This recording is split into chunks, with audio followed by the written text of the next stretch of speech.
Hi everybody, Karis here, and it is a beautiful summer day over here in Sedona, Arizona. I'm very much enjoying the weather.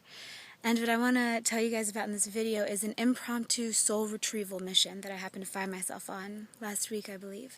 And my intention for sharing this stuff with you guys is to show you that we're all on all dimensions all the time.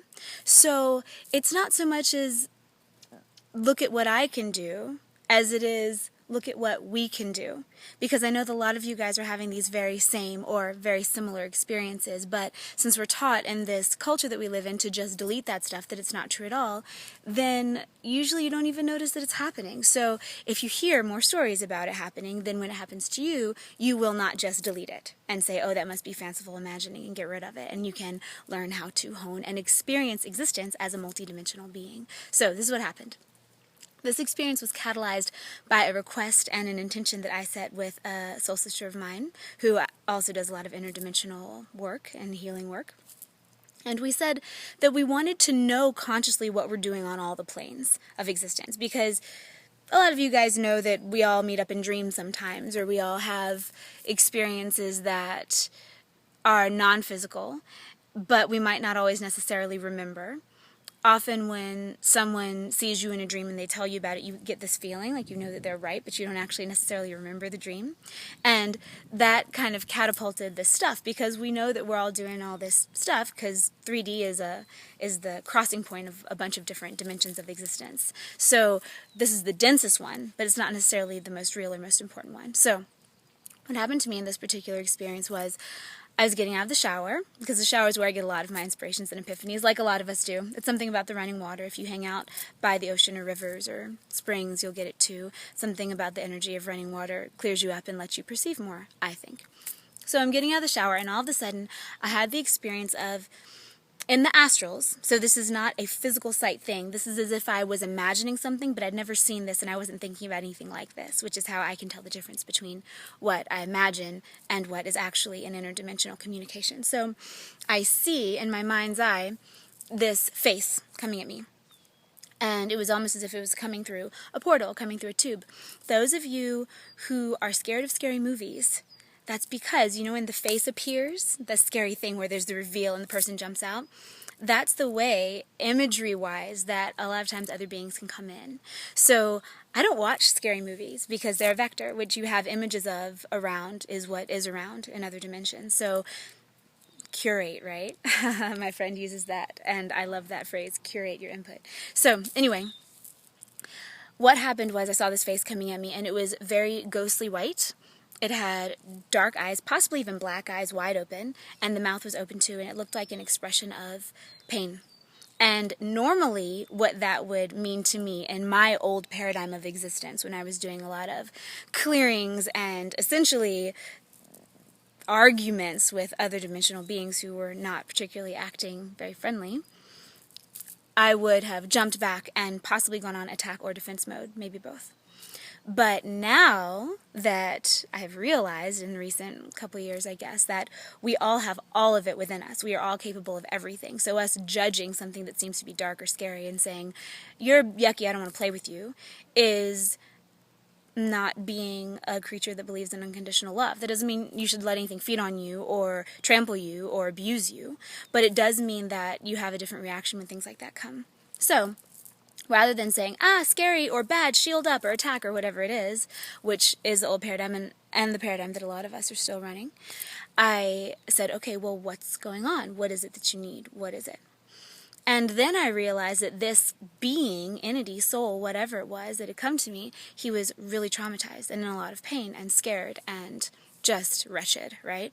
So in the astrals I constructed, which is really just you think of it, because those dimensions are not as dense as this one. So you can just make stuff up there and it's real. I know that for a fact. It has been tested. I have sent things to people who are also intuitive, and then they receive exactly what I sent. And so this is stuff that has been corroborated. This isn't just me thinking stuff up, okay?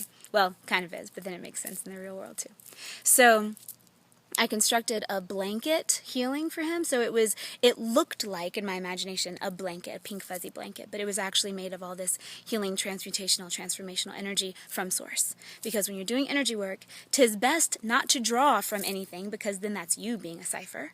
It's best to fractal things out directly from source point, because it's there to use. It's a free energy service. So that's what we should do. Anyway, so I gave him this blanket, and then I kind of got a wider view, and it was as if we were together in a space, and he clutched the blanket around him and sat huddling on the floor and kind of shivering and obviously very traumatized. And then I got a flash of his living life to see where he got where he was, and I saw him as like an 1800s paperboy in London. Very specific. Remember, in another video I said that we're not all kings and queens in all our past lives. None of us were in all our past lives.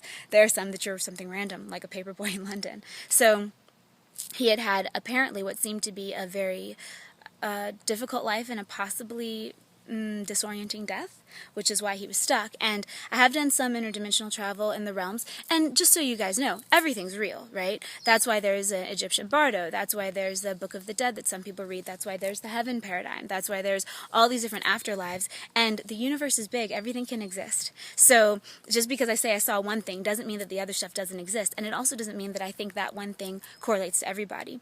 But I have seen places that were more like hell or purgatory, and it seemed like this guy was coming out of there. Not necessarily because he did anything bad. A lot of times people get disoriented and they end up in places that are dark or confusing or scary without realizing it, just like in life. How often do you sleepwalk through a month and not realize what happened because you were a little down or disappointed or anxious or whatever, right? So I then started to guide him out as soon as he regained some strength from the healing.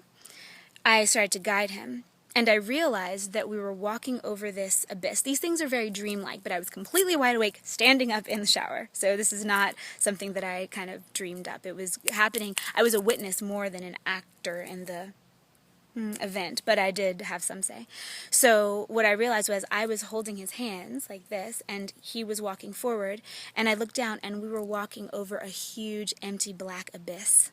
And every time he took a step, what was reminiscent of stones in a river that you walk across, but it was made of energy, that appeared beneath his next step. And I realized that I was the one making those for him. So I was having to use a lot of my energetic clout and focus, while also holding his attention, keeping his eye contact, and making sure that he wasn't freaking out, because you don't want to fall, right?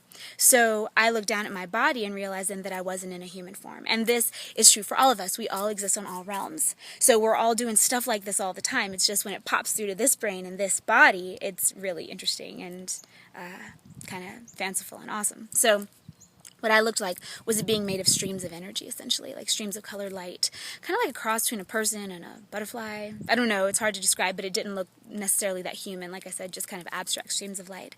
I have seen beings like that before in the in-between places when I've been regressed or done meditations or something, but I hadn't really seen myself as one very much, maybe once before, and it was years ago, so that was nowhere on my brain, but in this realm, that's what I was doing. And I also realized that the reason that I could go get him was because of all the shadow integration I've been doing over the past year or so.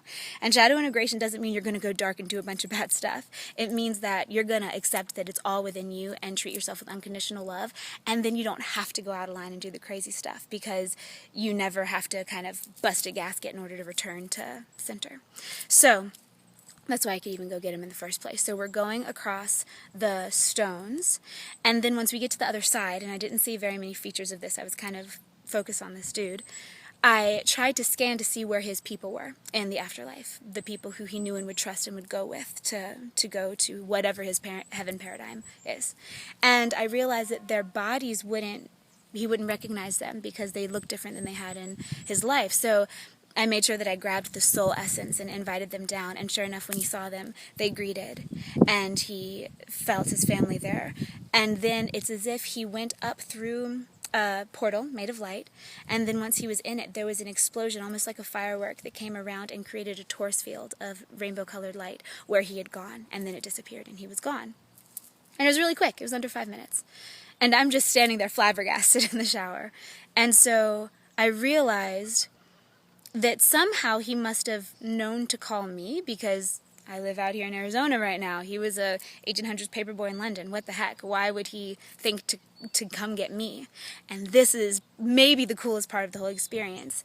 So I had a past life that I've seen glimpses of a couple times, and I'm sure a lot of you guys watching this have done very similar things. Maybe we even knew each other back then. I think the network there was pretty big. In the Enlightenment period and in the Industrial Revolution period, where I was kind of a closet alchemist in London. And I would have these dinner parties, and like I said, I've seen a couple glimpses of this, so I've seen enough, and I've spoken to enough friends who also remember this period to know that it's something that did happen.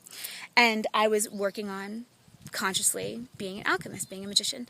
And so we would have these dinner parties, and then after the dinner party is over, you go to like the study and open up the bookcase and go through and have the real party, which is in the lab, right? So during that lifetime, I got a glimpse of him in his paperboy life seeing me just walk down the street. No communication, no anything. But because I was consciously trying to bring divine energy into my physical form and blast through, kind of like a lot of us are doing this lifetime, I glowed for some reason in his perceptions. And so then later, when he was ready after whatever thing he had to work out in purgatory or limbo or wherever he was, he just happened to have a memory of seeing a person who is integrating the light body walk down the street, and that then tied to me and got me to come in and help him through. So that happened. It's hard to explain this stuff, but like I said, the reason I'm telling you guys this is because I know a lot of you are doing this similar work, and it's fun to know what we're doing, and we don't delete it as quickly when we realize it's an option. Otherwise, you just don't even let it ever arise to your conscious awareness. So that's what's going on around this part of the world. I hope you're all very well and surviving the summer extremely well. I'm actually going to start opening up a lot of past classes on my website that you can just download, because I realize that I've taught all these classes and now they aren't available anymore, so I'm just going to make them so you can just go get them if you want them. I'm going to make the prices super low to not exclude anyone. Alright, much love. Go in peace. Here's a view of this beautiful tree where I am in my yard. It's some kind of fruit tree, but I don't think it's bearing fruit this year. But anyway, I will see you guys on the astral.